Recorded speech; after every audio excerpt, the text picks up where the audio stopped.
நேயர்களுக்கு நமது ஈழத்தில் இருக்கக்கூடிய ஜப்னாவில் இருக்கக்கூடிய இனிய தமிழ் மக்களுக்கு எங்க 2 பேர் சார்பா வாழ்த்துக்கள்.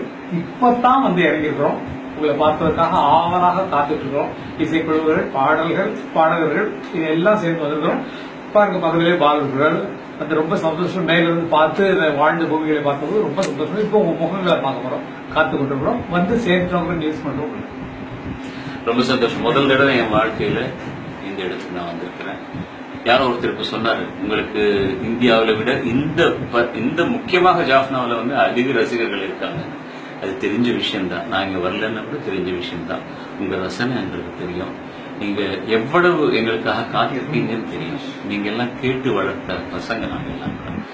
ஜாஸ்தி பேசுறதை விட நாளைக்கு இந்த எனர்ஜி எல்லாம் நல்லா உள்ள வச்சுக்கிட்டு பாட்டுக்காக நான் செலவு பண்ணி உங்களை சந்தோஷப்படுத்தினா அதுக்கு மிஞ்சின சந்தோஷமே கிடையாது. எங்களுக்கு எங்க கிடைச்ச வரவேற்பு நான் எப்பவுமே எதிர்பார்க்காத ஒரு மாதிரி வரவேற்பு கிடைச்சிருக்கு.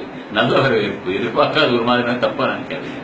அவ்வளவு அன்பாக, அவ்வளவு காதலோட, அவ்வளவு பாசத்தோட எல்லாரும் ஹெலிகாப்டர்ல இருந்து இறங்குறது, வண்டி ஏறதுக்கு அவ்வளவு கஷ்டமா இருந்தது. எனக்கு புரியுது எவ்வளவு அன்பு வச்சிருக்கீங்கன்னு சொல்லி.